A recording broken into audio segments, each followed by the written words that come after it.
Hello students, क्या हाल चाल है बेटा। उम्मीद है सभी बहुत बढ़िया से होंगे और पढ़ाई भी बहुत अच्छे से कर रहे होंगे, ठीक है ना। आज हम लोग बात करेंगे इस वीडियो के अंदर प्रश्नावली। हमने इंट्रोडक्शन इसका दिया था आपको पहले वाली वीडियो। प्रश्नावली 10.2 का इंट्रोडक्शन हमने दिया है, इंट्रोडक्शन, और वो इंट्रोडक्शन फर्स्ट पार्ट था। आज हम लोग बात करेंगे इंट्रोडक्शन सेकंड पार्ट की, क्योंकि उस वीडियो के अंदर बात ये हुई थी कि हम लोगों ने क्लास 9th की कुछ चीज़ें रिकॉल करने में थोड़ा समय ज़्यादा लग गया था। इस वजह से मैं क्योंकि एग्जाम्पल्स नहीं करा पाया था, तो आज मैं इस 10.2 के एग्जाम्पल्स इस वीडियो में कराऊंगा। और आपको पता है कि मैं एग्जाम्पल्स जो हूँ इंट्रोडक्शन में ही कराता हूँ, तो इंट्रोडक्शन बहुत लंबा हो जाता है अगर मैं उसी वीडियो के अंदर ये सारे के सारे क्वेश्चंस डिस्कस करता और मज़ा भी ना आता फिर, ठीक है। तो आज हम लोग बात करेंगे इंट्रोडक्शन ऑफ प्रश्नावली 10.2 का सेकंड पार्ट, यानी कि हम लोग आज एग्जाम्पल्स करेंगे। और एक एग्जाम्पल जो कि हमारे पास में है, मैं स्क्रीन पे पहले ही लिख लिया है और उसको मैं सॉल्व करता हूँ। दिस इज फर्स्ट एग्जाम्पल, ठीक है। और जहाँ तक कि थोड़ा सा मैंने आकलन किया है इस चैप्टर के एग्जाम्पल्स का, एग्जाम्पल्स जो हैं वो थोड़े से टफ हैं। टफ मतलब अगर हम तुलनात्मक रूप से देखें कि सवाल एक्सरसाइज के अंदर जो क्वेश्चंस हैं और एग्जाम्पल, 3 एग्जाम्पल्स हैं, तीनों के तीनों थोड़े से मतलब थोड़ा दिमाग लगाने वाले हैं। लेकिन इसके तुलना में अगर हम देखें एक्सरसाइज के अंदर सवाल बहुत आसान देखने को मिलते हैं, ठीक है। तो अगर आप लोगों ने इंट्रोडक्शन पहला मेरे ढंग से देख लिया होगा तो आप इस वीडियो को, मैं चाहता हूं कि आप पहले उसके क्वेश्चंस ट्राई करें। समझ में आ रही बात। 10.2 के जो क्वेश्चंस है उसको ट्राई करें, उसके बाद इन एग्जाम्पल्स को देखें। और अगर आप इच्छा रखते हो कि पहले एग्जाम्पल ही करा जाए तो उसमें कोई दिक्कत नहीं, तब भी कर सकते हो, ठीक है। क्योंकि एग्जाम्पल्स थोड़ा सा कंसेप्ट वाइज थोड़े से मुझे लग रहा है कि इसमें दिमाग लगाने वाले हैं। टफ नहीं कह सकते, लेकिन थोड़ा सा दिमाग लगाने वाले हैं इसमें थोड़े से, और कुछ नहीं। चलिए बात करते हैं फर्स्ट एग्जाम्पल की तरफ। और फर्स्ट एग्जाम्पल आपकी स्क्रीन पर लिखा है कि सिद्ध करो कि 2 सकेंद्री वृत्तों के बड़े में दोबारा से पढ़ रहा हूँ यार, गड़बड़ हो गया। कि सिद्ध करो कि 2 सकेंद्री वृत्तों में बड़े वृत्त की जीवा जो छोटे वृत्त को स्पर्श करती है, स्पर्श बिंदु पर संधिभाजित होती है। स्पर्श बिंदु पर संधिभाजित होती है, ठीक है। अभी कुछ नहीं समझ में आया होगा, मैं एक एक वर्ड समझा रहा हूँ क्वेश्चन का, उसके बाद इसका डायग्राम, और डायग्राम के बाद इसको सॉल्यूशन। पहले ये देख लें कि हमें सिद्ध क्या करना है, ठीक है। डायग्राम से ही पता चलेगा। वो उसने कहा कि सिद्ध करो कि 2 सकेंद्री, ये सकेंद्री का मतलब क्या है? सकेंद्री का मतलब हो तो ऐसे व्रत, देखो हम अगर व्रत बनाते हैं, मान लीजिए एक व्रत ये है मेरे पास में, ठीक है बेटा, इसका सेंटर हमारा ये है, इसका केंद्र ये है। अगर और भी बहुत सारे व्रत बन सकते हैं हमारे पास में, है ना, ऐसे करके जिसका केंद्र यही होगा, ये भी बन सकते हैं आपके पास में। तो जितने व्रत बन रहे हैं मेरे पास में बेटा, ये सारे सकेंद्री हैं। सकेंद्री का मतलब इनका सबका एक ही केंद्र है। क्या है? एक ही केंद्र है। तो हमें इस क्वेश्चन के अंदर जो 2 व्रत दिए हैं वो सकेंद्री हैं। कैसे हैं? सकेंद्री हैं। सकेंद्री का मतलब हम 2 व्रत हैं, सकेंद्री हैं, तो सीधी बात है हम क्या करते हैं, इसको बना लेते हैं, ठीक है। सपोज कर लेते हैं ये हमारे पास एक व्रत ये है, ठीक है, आपके पास में ऊपर से सही बन जाता, नीचे से गड़बड़ हो जाता। चलिए, लेकिन काम चलाओ बन जाएगा, कोई दिक्कत नहीं है, ठीक है। आपके पास में ये दोबारा प्रयास कर लें, 1 मिनट तो लगनी है यार, देख लें अगर हम बेस्ट कर पाते हैं, ठीक है। चलिए देखते हैं, एक बार बना के और देखते हैं, ठीक है। हाँ चलो ठीक है, इससे बेहतर नहीं कर पाओगे भाई, ठीक है, ओके, ठीक है, मतलब अंडाकार बन गया, कोई दिक्कत नहीं। एक व्रत मेरे पास में है यहाँ पर, इसका केंद्र ये है। इसमें 2 व्रत है एक्चुअली में, कितने हैं? 2 हैं। तो 2 का मतलब एक और बना लो, एक अंदर बना लो, है ना, एक और बना लो अंदर, ठीक है। आपके पास में सेंटर थोड़ा सही सा कर लो भैया। डायग्राम हाथ से बन रहा है तो आप थोड़ा सा भावनाओं को समझे डायग्राम में चीज़ें जो हैं, क्योंकि आपको लग रहा होगा इधर स्पेस ज़्यादा इधर कम, तो भाई हाथ से बन रही है चीज़ें, तो आप समझ सकते हैं कैसे। कि उसने कहा है कि बड़े व्रत की जीवा, यानी कि जो हमारे पास में बड़ा व्रत कौन सा है, ये वाला है। इसको आप कुछ कह दें, जैसे एग्जाम्पल वाले ने इसको C1 कहा है, C1 ही कहा है ना इसने, हाँ, इस वाले को क्या कहा है? C1 मतलब C का मतलब सर्कल, ठीक बात है ना, सर्कल। C1 मतलब पहला सर्कल, बड़ा सर्कल है हमारे पास। और जो अंदर वाला है ये वाला, इसको उसने कहा है कि ये है C2, इसको क्या है? C2। तो C1 बड़ा है और C2 बड़ा है। तो भाई साहब कह रहे हैं कि C1 की जो जीवा रहेगी, डायग्राम अच्छा नहीं बन रहा है यार, मैं थोड़ा सा और इसको रफ करके प्रयास करूँगा दोबारा बनाने का, ठीक है, दोबारा बनाने का। क्योंकि चीज़ें क्लियर हो जाएं। बस हमें कहा है कि एक वृत्त तो ये है हमारे पास में, ठीक है, ओके, यहाँ से थोड़ा जल्दी घूम जाता है, और दूसरा वृत्त एक और बनेगा इसके अंदर, ठीक है, इसके अंदर इस तरीके से, ठीक है। अरे पहला ही सही था इसका मतलब, तो चले कोई नहीं, ठीक है। अब हम इसको C1 कह दे रहे हैं बाहर वाले को, बड़े वृत्त को, और बाहर इस वाले को हम लोग C2 कह दे रहे हैं, ठीक है, आपके पास में। तो वो कह रहा है कि बड़े वृत्त की जीवा जो छोटे वृत्त को स्पर्श करती है, तो ऐसी कौन सी जीवा हो सकती है? मान के चलो कि वो जीवा हमारे पास में, नीचे से ही ले लो चाहे तो, वो इस तरीके से कि एक ऐसी जीवा जाएगी जो छोटे वृत्त को तो स्पर्श कर ही देगी, ये तो इसको तो स्पर्श कर रही है छोटे वृत्त को, C2 को तो स्पर्श कर रही है। स्पर्श कर रही का मतलब समझते हो ना, स्पर्श रेखा है। और आपको पता है कि आपके पास में अगर कोई सर्कल हो और उसमें इस तरीके से कोई लाइन जाती है और जो इसको दो खंडों में तोड़ देती है, एक वृत्तखंड ये वाला, तो इसको हम जीवा कह देते हैं। ये जीवा है, ये AB क्या है, हमारी जीवा है। तो हमारे पास ये जो AB है ये बड़े वृत्त की जीवा है, बड़े वृत्त की जीवा है आपके पास में, ठीक है। तो हम क्या कर रहे हैं कि हम इसके पॉइंट के नाम, इसको मैं A कह दे रहा हूँ, इसको मैं B कह दे रहा हूँ, ठीक है।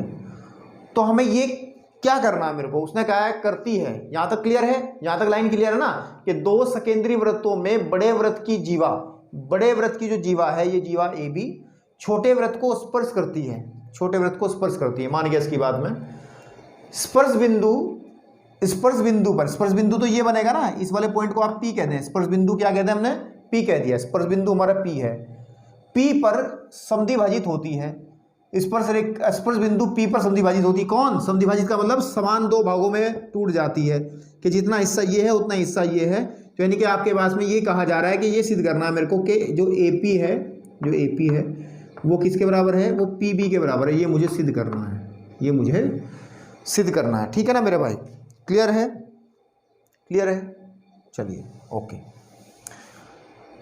अब इसको प्रूफ कैसे कर सकते हैं, इसको प्रूफ कैसे कर सकते हैं हम लोग, इसको प्रूफ कैसे कर सकते हैं? अगर आप ध्यान दें, अगर हम ध्यान दें तो हम लोग यहाँ मैं सॉल्व कर रहा हूँ कि दिया है क्वेश्चन में, दिया क्या है, उसने कहा है कि रेखा आपके पास में, रेखा AB जो है, AB रेखा AB, ठीक है, AB वृत्त C2 यानी कि जो छोटा वृत्त, ये छोटे वृत्त को मैंने C2 कहा है, को P पर, ठीक है नहीं, स्पर्श करती है, स्पर्श करती है, स्पर्श करती है, ठीक है। अतः सीधी बात है, अतः या फिर आप इसको दिया है ना कह करके आप इसे सॉल्यूशन कर लें, इसका सीधा सीधा क्या कर लें, सॉल्यूशन कर लें। हम इसको हल कर रहे हैं, ठीक है ना, हल कर रहे हैं ना, इसमें दिया है भी आप ना करें कि थ्योरम थोड़े प्रूफ कर रहे हैं।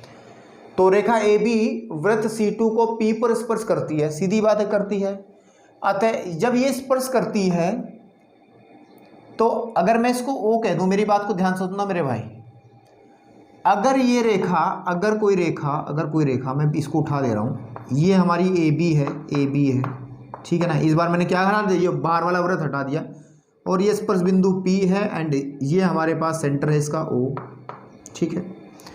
अगर मैं O को P से मिला दूं, O को P से मिला दूं, तो एक प्रमेय बताई थी हमने, एक नोट बताया था कि केंद्र से, या ये कहिएगा कि स्पर्श रेखा और त्रिज्या, स्पर्श रेखा और त्रिज्या, समझ रहे हो ना, के बीच का कोण 90 डिग्री हमेशा होता है अगर वो त्रिज्या स्पर्श बिंदु से होकर गुजरती है।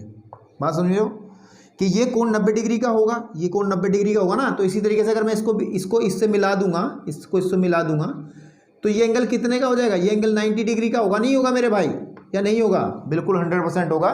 क्यों होगा? क्योंकि आपको पता है कि वृत्त की त्रिज्या और स्पर्श रेखा, वृत्त की त्रिज्या और स्पर्श रेखा के बीच में हमेशा एंगल 90 डिग्री का होता है, बशर्ते वो जो त्रिज्या है वो कहाँ से पास हो रही हो, वो स्पर्श बिंदु से पास हो रही हो। तो इसमें हम लिख सकते हैं, ठीक है नहीं, आपके पास में, ठीक है नहीं, आपके पास में क्या लिख सकते हैं कि वृत्त की किसी बिंदु पर, अतः एक चीज़ लिख सकते हैं, अतः OP जो है वो लंब रहेगा AB पर, लंब रहेगा AB पर, या नहीं रहेगा आपके पास में। इसका कारण देंगे, इसका कारण यहाँ दे देंगे, चूंकि करके कारण दे देंगे, चूंकि, है ना, आपके पास में कारण, या कारण तो वैसे सामने देते हैं यहाँ पे, तो यहीं पे लिख लो, कोई दिक्कत नहीं है। चूंकि वृत्त के, ठीक है नहीं, वृत्त के किसी बिंदु पर, ठीक है, वृत्त के किसी बिंदु पर किसी बिंदु पर स्पर्श रेखा स्पर्श बिंदु से जाने वाली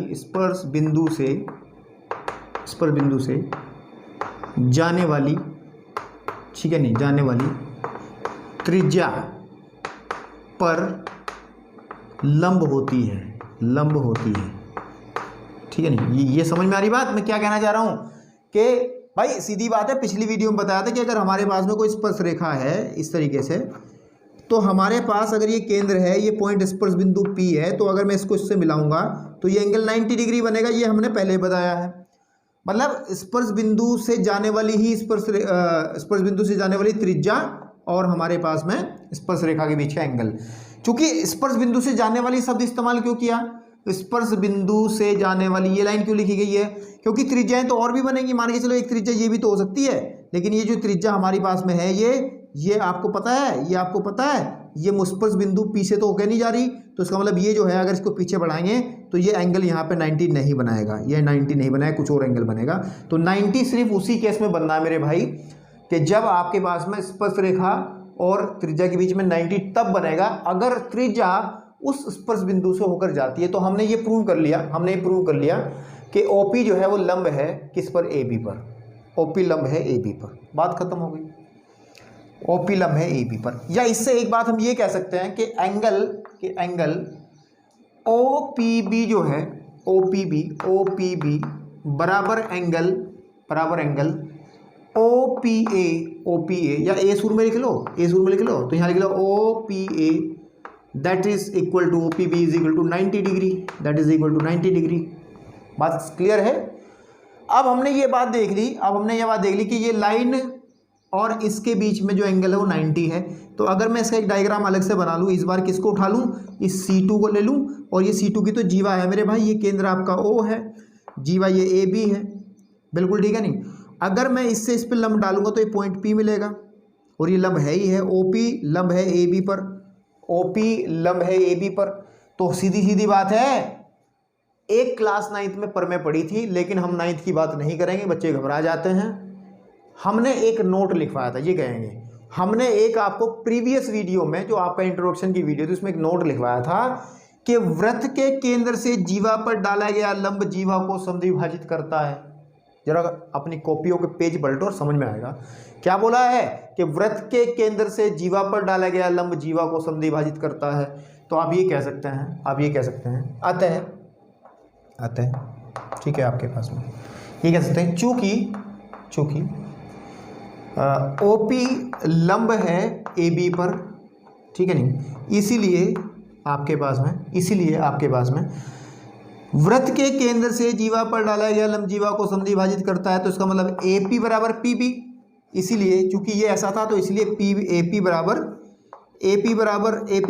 PB। यही मेरे को प्रूव करना था कि ये जो पॉइंट है P, this is the mid point of it, यानी कि ये इसको समद्विभाजित करता है, यानी कि जितना हिस्सा ये है उतना हिस्सा ये है। तो ये आगे हमारे पास में था, लेकिन लिखना पड़ेगा, यहाँ कारण लिखना पड़ेगा, चूंकि इसका भी कारण लिखना पड़ेगा कि वृत्त के केंद्र से जीवा पर डाला गया लंब, ठीक है, डाला गया लंब जीवा को समद्विभाजित, मतलब समान दो भागों में समद्विभाजित करता है। इतनी बात लिखने के बाद में प्रूफ हो गया। अतः हम कह सकते हैं सीधी बात है, AP बराबर हमारा PB रहेगा, जो कि हमें प्रूव करना था। आप इति सिद्धम, बात हो गई खत्म। ठीक भाई,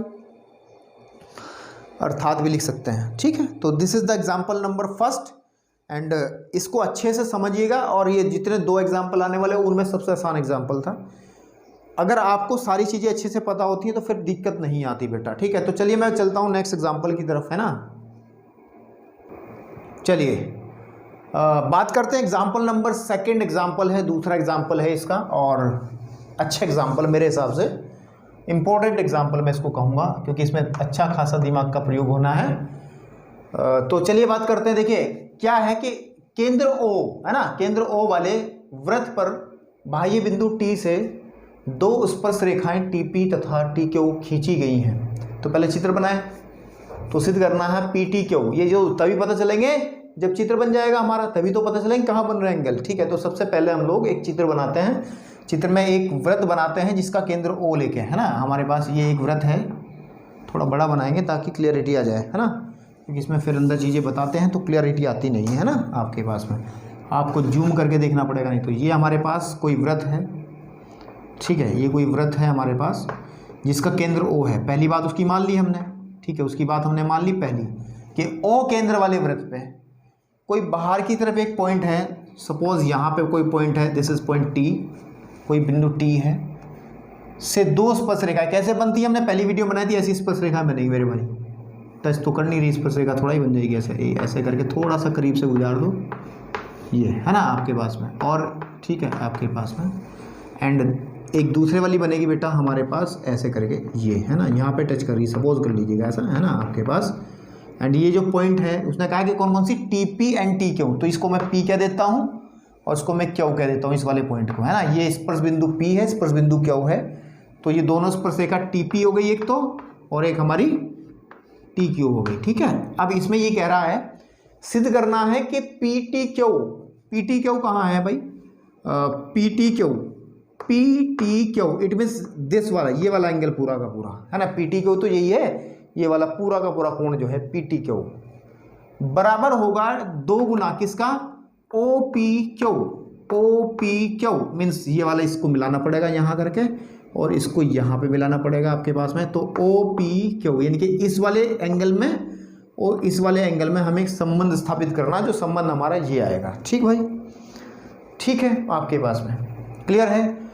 तो हल करें क्वेश्चन को, हल करें क्वेश्चन को। अभी कुछ अपने दिमाग के घोड़े दौड़ाओ तो क्या बन सकती हैं चीज़ें, क्या इसके अंदर हम लोग कर सकते हैं। अभी कुछ आइडिया लग नहीं रहा होगा आपको भी सर ये एंगल और इसमें रिलेशन कैसे दिखाएं। आपको जो इन्फॉर्मेशन आपको पता है ना पहले वो इस्तेमाल करो आप। अभी हमने कुछ दिन पहले कह रहा हूँ, पिछले वाली वीडियो में एक बात पढ़ी थी कि जो हमारा TP है that is equal to TQ, TP is equal to TQ। क्यों? TP क्या है, स्पर्श रेखा है, स्पर्श रेखा की लंबाई है ना।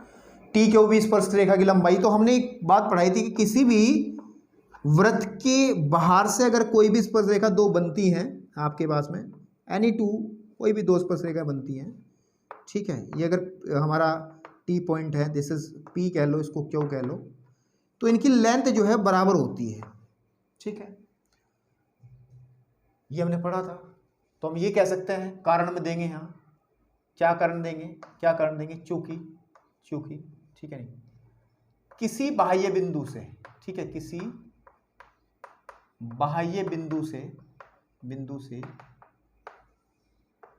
वृत्त, ठीक है, वृत्त पर खींची गई स्पर्श रेखाएं,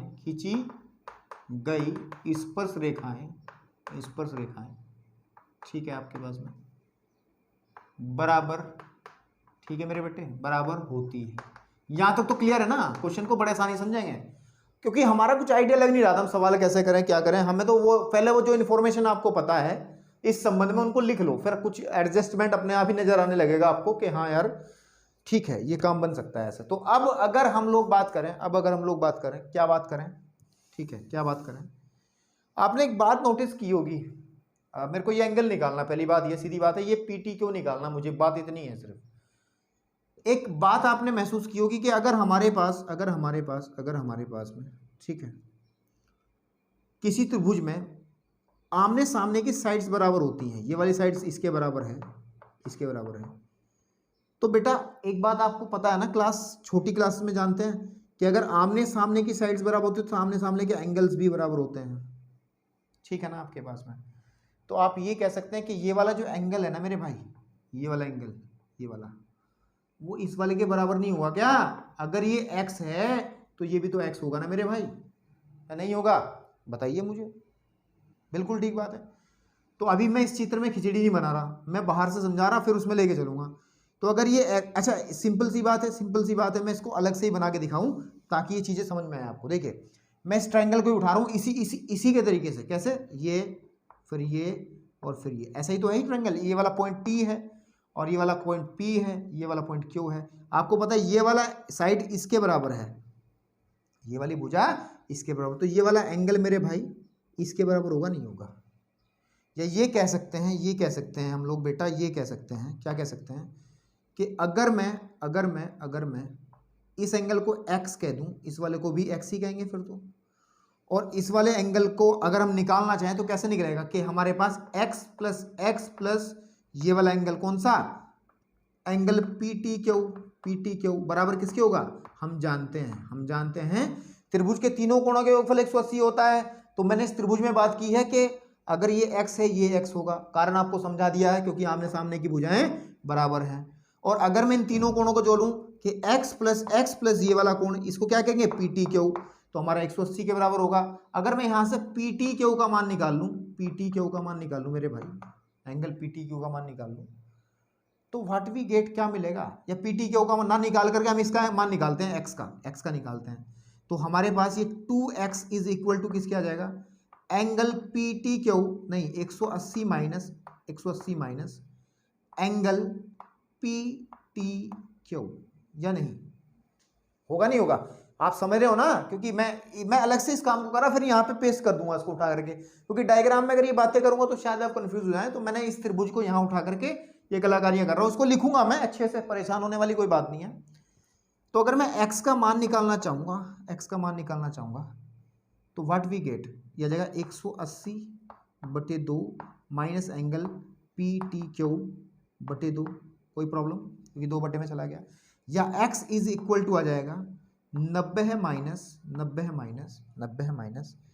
एंगल 1/2 लिख लो यहाँ, 1/2 एंगल पी क्यू। इतना तो क्लियर है ना मेरे भाई कि हम लोग इस x को कह सकते हैं, इस वाले एंगल को, ये एंगल है कौन सा, कि ये एंगल क्या है, टी पी क्यू। x क्या है, टी पी क्यू ही तो है, और ये टी क्यू पी, ये सब बराबर है। तो हम लिख सकते हैं, हम ये लिख सकते हैं इसे, अब इस x की जगह क्या लिख सकते हैं, हम लिख सकते हैं कि एंगल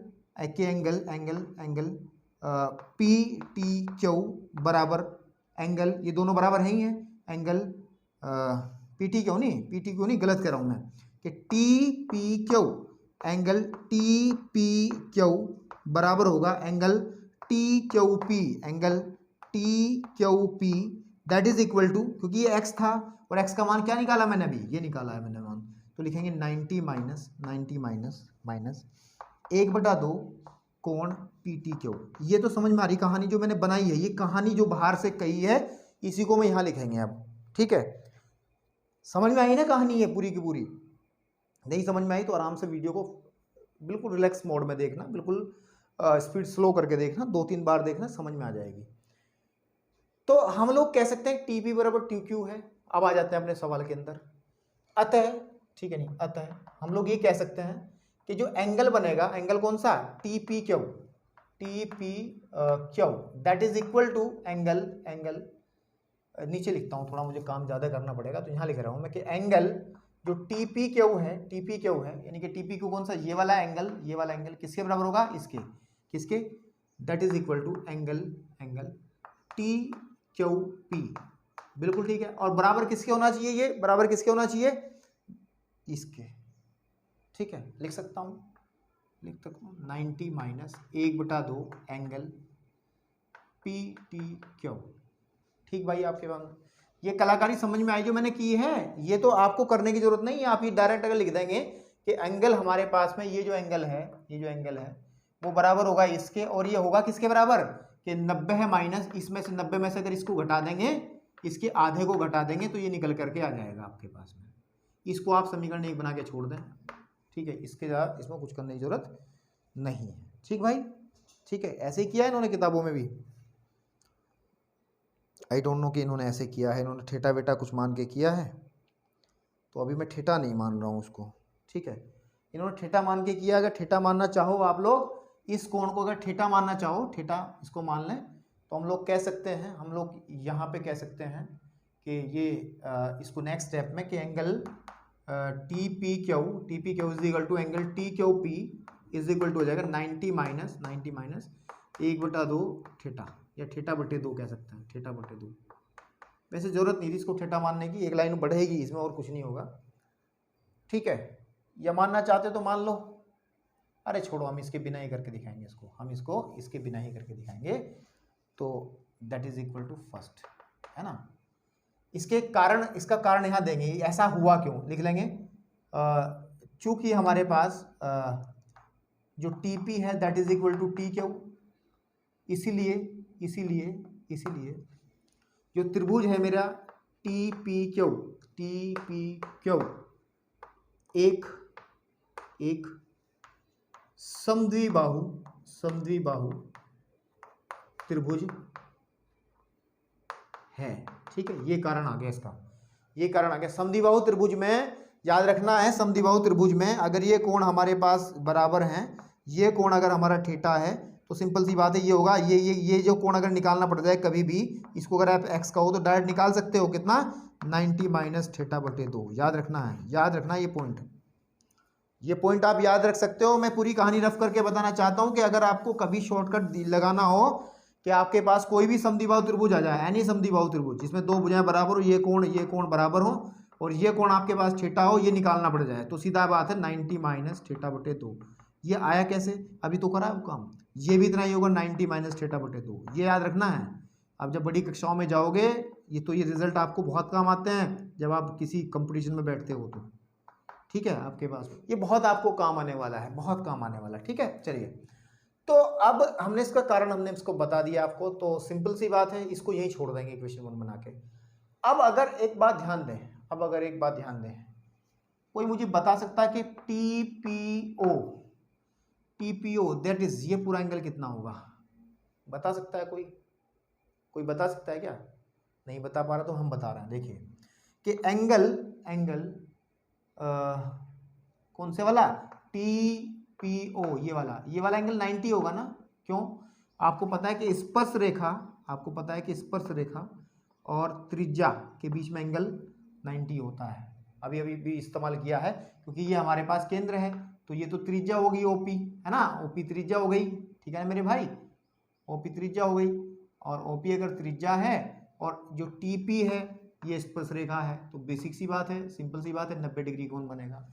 और अगर ये 90 है तो ध्यान देना, ये तो मैंने अभी निकाला ही है, ये वाला कोण तो देखो, TPQ हमने निकाला है, ये अभी ये TPQ निकाल रखा। तो मैं अब इसका मान निकाल रहा हूँ, कि एंगल जो हमें दूसरा चाहिए, हमें कौन सा चाहिए, OPQ। Angle OPQ is equal to होगा 90 माइनस, अगर 90 में से ये वाला घटा दे वाला, भाई सीधी बात है, 90 में से ये वाला घटा दे TPQ, तो एंगल TPQ अगर हम लोग घटा देते हैं तो, ठीक है, TPQ अगर हम लोग घटा देते हैं तो, अब TPQ की वैल्यू आपको पता है, देखो TPQ बराबर है 90 माइनस दिस, है ना, वो भर दो, ठीक है। हम लोग जानते हैं, इसका कारण लिखोगे ना, आपके पास में कैसे लिखोगे आप इस तरीके से लिख सकते हैं, कैसे कि angle TPQ plus angle OPQ is equal to 90। कारण बता दोगे कि स्पर्श रेखा, ठीक है, कौन सी स्पर्श रेखा तथा स्पर्श बिंदु से जाने वाली,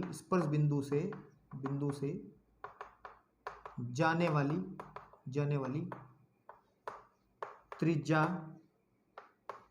परस्पर लंब होती है, ठीक है, होती है। ये रिजल्ट होता है, ये पिछले वाले क्वेश्चन में भी यूज किया हमने, अभी जो एग्जांपल नोट किया था, ठीक है ना मेरे भाई, ठीक है। चलिए, जब इतनी बात हो गई तो अब हम लोग क्या करेंगे, देखो ध्यान से, TPQ की वैल्यू जो है, आपको पता है ये TPQ बराबर इसके है, तो आप इसको भूल जाओ, थोड़ी देर के लिए भूल जाओ इसको। तो TPQ की वैल्यू कितनी है, 90 माइनस दिस वन, है ना, तो भर दो यहाँ कि 90 minus 1/2 angle PTQ plus OPQ, कोण OPQ, ये कोण OPQ बराबर किसके, 90 के, है ना, बराबर 90 के। 90 से 90 कट जाएगा, ठीक है ना, आपके पास में 90 से 90 कट जाएगा। और माइनस का 1/2 angle P T Q is equal to हो जाएगा आपके पास में minus angle O P Q. समझे नहीं, आप उसको उधर फेंक दो, है ना, इस माइनस से माइनस कट जाएगा, 2 को उधर लेके जाएंगे तो angle P T Q is equal रहेगा 2 into angle O P Q. O P Q क्या बनाना था भाई? ठीक है, क्या बनाना था भाई? यही बनाना था। This is your example number 2 and हम अब मूव करेंगे तीसरे की तरफ। भैया प्रैक्टिस अच्छे से कर लेना, सारे बेसिक्स को समझ के करना कि कौन कैसे कहाँ आया। मैंने बहुत समय दिया है इसमें। अब बात करता हूँ एग्जाम्पल नंबर 3 में। एक्सरसाइज बहुत आसान है इसके मुकाबले बेटा, टेंशन लेने वाली कोई बात नहीं है, ठीक है। चलिए क्वेश्चन सॉरी एग्जाम्पल नंबर जो 3 हमारे पास में, this is the last example of this exercise और देन हम लोग चलेंगे एक्सरसाइज में। इसमें कहा है कि चित्र उन्होंने पहले ही बना के दे दिया। उसमें कहा है कि चित्र है आपके पास, परेशान होने वाली कोई बात नहीं है। कि 5 सेंटीमीटर त्रिज्या के एक वृत्त की 8 सेंटीमीटर लंबी एक जीवा पी क्यू, ठीक है, यानी कि इस वृत्त की त्रिज्या दी है हमें 5 सेंटीमीटर। इसकी एक जीवा जो है ये वाली जो दी गई है, ये वाली है ना, ये 8 सेंटीमीटर की है और उसका नाम भी कहा है पी क्यू। पी और क्यू पर स्पर्श रेखा है परस्पर टी पर। अच्छा, इस पी पे एक स्पर्श रेखा अगर बनाई जाए, ये स्पर्श रेखा बनी है ये वाली, ठीक है भाई, और क्यू पे एक स्पर्श रेखा बनाई जाए ये वाली, ये आपस में कहाँ काट रही हैं? टी पे काट रहे हैं। ये वाला पॉइंट जो है हमारा क्या है? टी है। बस इतना कहने के बाद वो चुप हो गया और ये कहने लगा कि टीपी की लंबाई बताओ। टीपी, टीपी मतलब टीपी मतलब टीपी मतलब इस जीवा की लंबाई बतानी मेरे को, टीपी की लंबाई, ठीक है। इस क्वेश्चन को करने के ना आपकी बुक में भी 2 तरीके दिए हैं और पहले वाले के मुकाबले मुझे सेकंड वाला ज़्यादा बढ़िया लगा क्योंकि आप क्लास 10th में हैं और जब आप बड़े हो जाओगे ना तो फर्स्ट वाला अपने आप समझ में आ जाएगा। लेकिन अगर मैं फर्स्ट वाले को समझाऊंगा तो फिर थोड़ी आपको लगेगा सर बड़े ही खतरनाक तरीके से पढ़ाया जा रहा है ये चैप्टर। मैं सिंपल करने के तरीके से ही पढ़ाऊंगा। तो इसमें क्या कर सकते हैं हम? इसमें करने के लिए हम लोग क्या करते हैं कि जो हमारा टीपी है ना उसको आप एक्स मान लो। क्या मान लो? एक्स। टीपी को हमने मान लिया, टीपी को हमने इसको एम एक्स मान लेते हैं, है ना, इसको हमें निकालना है। और एक काम इसमें कर लें, एक काम इसमें कर लें कि हम टी को ओ से मिला भी लेते हैं ऐसे करके टोटेड, ठीक है। और इस पॉइंट को हम लोग कह देते हैं आर। क्या कहते हैं? आर। और यहां से जो टी आर है इसको मैं वाई कह देता हूं। टी आर को मैं कह देता हूं वाई, टी आर को वाई। तो यहां लिख लेंगे माना, ठीक है, माना माना कि जो टीपी है, टीपी एक्स तथा हम लोग मान लेते हैं टी आर क्या माने? वाई मान लें, ठीक है, वाई सेंटीमीटर मान लें या जो भी है मान लिया। अब अगर आप ध्यान से देखें, अब अगर आप ध्यान से देखें, क्या ध्यान से देखेंगे भाई? What is this? आप अगर बात करें हमारे पास में जो पी आर है दैट इज इक्वल टू, वो हमारे पास पी क्यू बटे 2 होगा, नहीं होगा, क्योंकि ये जो हमारे पास में है, ये जो हमारे पास पूरी लेंथ 8 है, इसको मैं हटा दे रहा हूँ, ये पूरी 8 है, ये पूरी 8 है। तो आपको पता है अगर आप चित्र को ध्यान से देखें, ये ऐसी स्थिति है और केंद्र से इस पर अगर लंब ये 90 डिग्री है, केंद्र से जीवा पर डाला गया लंब जीवा को विभाजित करता है तो उसको 2 हिस्सों में तोड़ देगा, ऊपर भी 4 सेंटीमीटर और नीचे भी 4 सेंटीमीटर, ठीक है ना आपके पास में। तो हम लिखेंगे पी आर आपका आ जाएगा 8/2 that is equal to 4 centimetre. और अगर ये 4 है, अगर ये 4 है, ये 4 है, ये 5 है, तो आपको पता है ये 90 डिग्री कोण है ही है, तो हम इसको निकाल सकते हैं। समकोण त्रिभुज में पाइथागोरस लगा के कैसे? त्रिभुज पी आर ओ में अगर हम बात करें 5 का स्क्वायर इज इक्वल रहेगा, 5 का स्क्वायर इज इक्वल रहेगा, ठीक है, ये डायरेक्ट लिख लें क्या कि आर ओ का स्क्वायर बराबर रहेगा 5 का स्क्वायर माइनस 4 का स्क्वायर। समझे नहीं भाई? इसके स्क्वायर में से, कर्ण के वर्ग में से लंब का वर्ग घटा दो तो आधार निकल के आ जाता है आपके पास में। तो आर ओ का जो स्क्वायर है वो आ जाएगा 25 minus 16 that is equal to 9, या ये कह सकते हैं दिस इंप्लाइज आर ओ जो है that is equal to 3 centimetre. ये आगे 3 सेंटीमीटर, ये क्लियर है कि कितना आ गया यहाँ पे?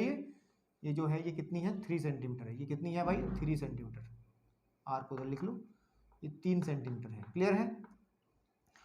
अब एक बार पाइथागोरस होल लगानी है हमें, एक बार पाइथागोरस होल लगानी है। कैसे? कैसे? देखिए त्रिभुज मेरे पास में टीपीओ, टीपीओ समकोण है, समकोण है। क्यों समकोण है? क्यों समकोण है? क्योंकि ये तो 90 बनेगा ना। क्यों बनेगा? वृत्त की स्पर्श रेखा तथा स्पर्श बिंदु से जाने वाली त्रिज्या परस्पर लंब होती है। ये तो बात पता है ना, कई बार यूज कर ली भाई, कई बार यूज कर ली, पता तो होगी। अब तो हम लोग इसमें पाइथागोरस अगर लगा लें तो 90 ये है, 90 ये है, तो इसके सामने का कर्ण बन जाएगा ये वाला बड़ा। तो क्या कहेंगे कि टी ओ का square that is equal to रहेगा टी पी का स्क्वायर, कितने का स्क्वायर? टी पी का स्क्वायर प्लस पी ओ का स्क्वायर। तो टी ओ क्या है? व्हाट इज टी ओ है y प्लस 3, क्योंकि यहां से यहां तक क्यों आपने y माना है ना भाई, टी आर को क्या मान बैठे? y, और ये 3 है, तो हम लिख लेंगे इसको y प्लस 3 का whole square that is equal to T P कितना है? x का स्क्वायर प्लस पी ओ कितना? 25, क्योंकि 5 का स्क्वायर 25। तो आप इसको यही छोड़ना चाहते हैं तो यही छोड़ दें, ठीक है। इसको आप एक बना करके यही छोड़ना चाहते हैं तो यही भी छोड़ सकते हैं, है ना। इसको एक बना के छोड़ दें, बाद में देखेंगे क्या होगा। अब इसमें एक त्रिभुज और बन रहा है समकोण, ठीक है नहीं आपके पास। वो क्या है कि अगर हम लोग बात करें, ये भी तो 90 डिग्री है, ये भी तो 90 डिग्री है ना, 90 डिग्री। तो इसमें कर्ण बनेगा ये। तो हम लोग बात करें त्रिभुज किसमें? त्रिभुज टी आर पी में x का स्क्वायर बराबर रहेगा, क्योंकि कर्ण का वर्ग बराबर रहेगा इसका स्क्वायर प्लस इसका स्क्वायर, यानी कि इसके y का स्क्वायर प्लस ये कितनी है भाई? 4 का स्क्वायर 16, ठीक है ना, 4 का स्क्वायर 16, ठीक भाई। तो अब हम क्या करें?